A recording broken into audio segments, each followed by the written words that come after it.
Hi guys. So when we left off yesterday, it looked like Beezus was at painting class and she wanted to paint boldly and freely and proudly. And she was looking forward to her painting class, but something happened, right? Ramona showed up.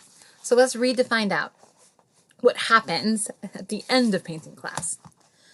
Her sky turned out to be too wet.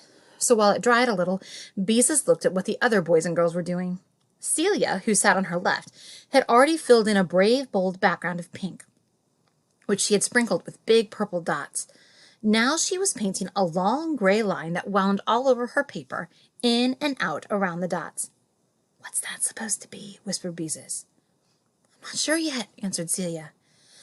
Beezus felt better because Celia was the kind of girl who usually knew exactly what she was doing, whose pictures were often tacked in the center of the wall. The boy on the other side of Celia, who always wanted to paint airplanes, was painting what looked like a giraffe made of pieces of machinery, and another boy was painting a thing that had two heads. Beezus looked across Ramona to Wayne. He had not bothered with a sky at all. He had painted a hen.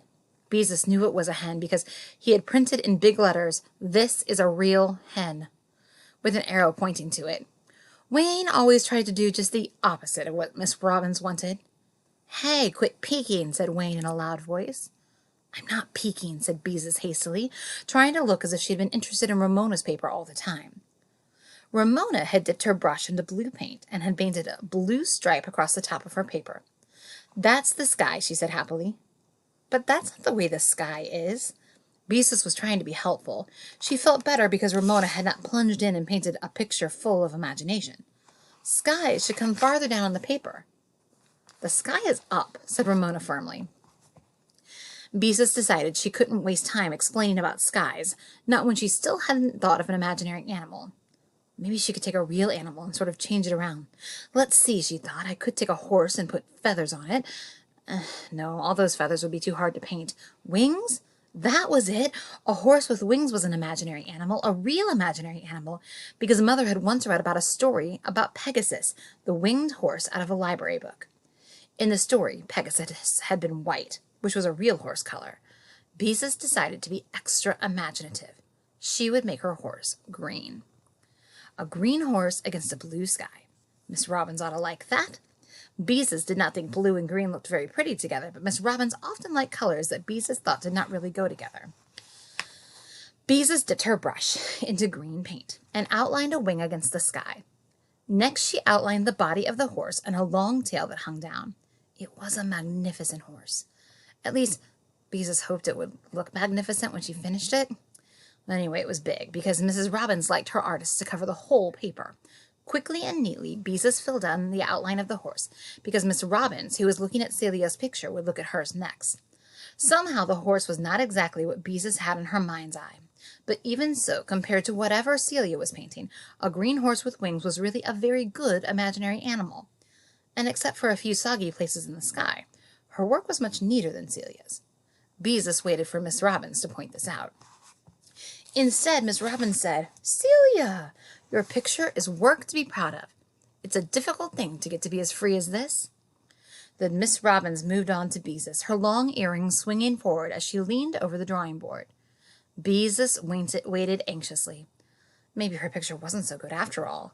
If Miss Robbins liked a gray line winding around a lot of purple dots, maybe she wouldn't like a flying horse. Maybe she liked things with no special shape like those earrings. "You have a good sky, even if it is a little wet," said Miss Robbins. Beezus was disappointed. Anybody could have a good sky. Miss Robbins continued to study the picture. "Try to think how a horse would look if it were really flying." Beezus tried to think. "What about the tail?" asked Mrs. Robbins. "Wouldn't the tail fly out behind instead of hanging down?" "Especially if the wind blew real hard," said Wayne.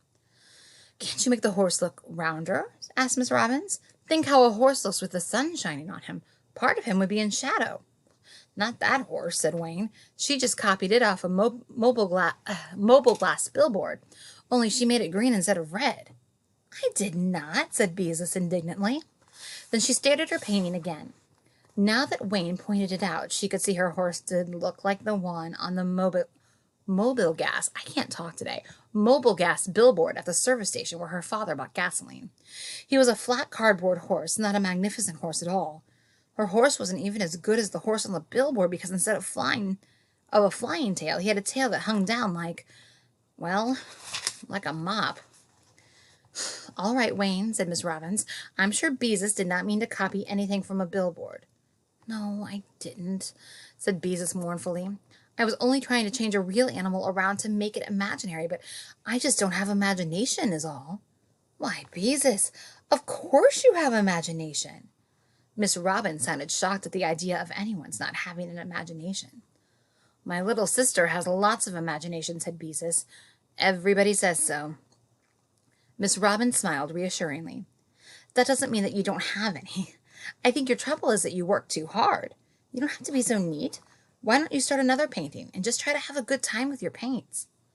Beezus looked uncertain. It was a nice change to have a grown-up tell her she didn't have to be neat, but she didn't understand how she could paint a good picture unless she worked at it.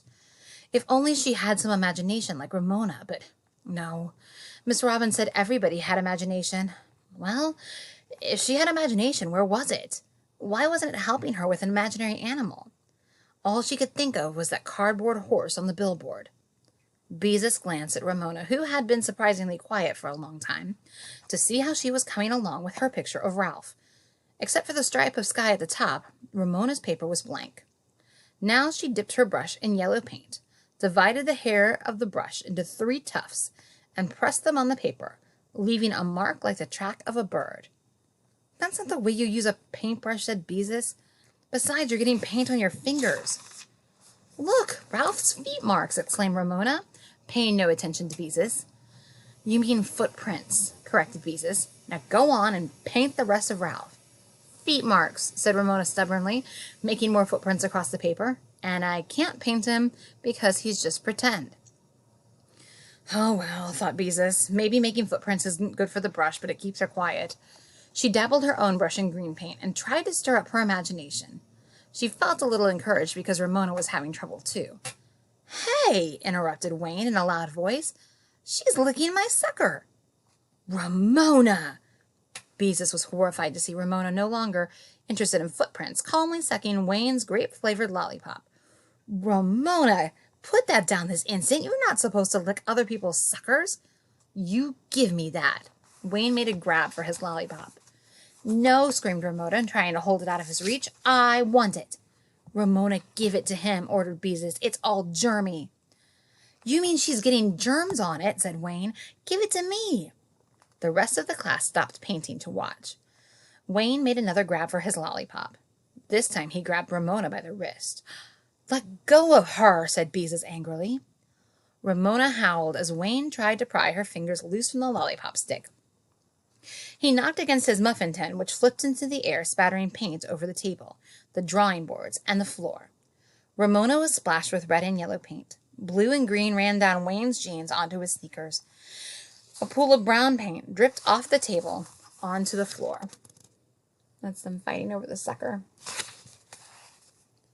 Now see what you did, said Wayne, after he pried his sucker out of Ramona's fist.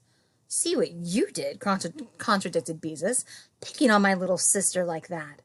She picked up the paper towel the sucker had been resting on and began to wipe the spatters off Ramona, who continued to howl.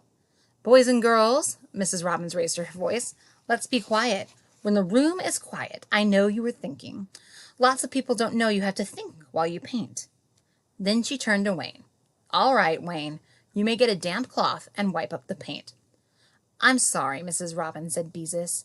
I want that sucker, screamed Ramona. We'll have to read on Monday to find out what happens to Beezus and Ramona and Wayne at the end of their painting class.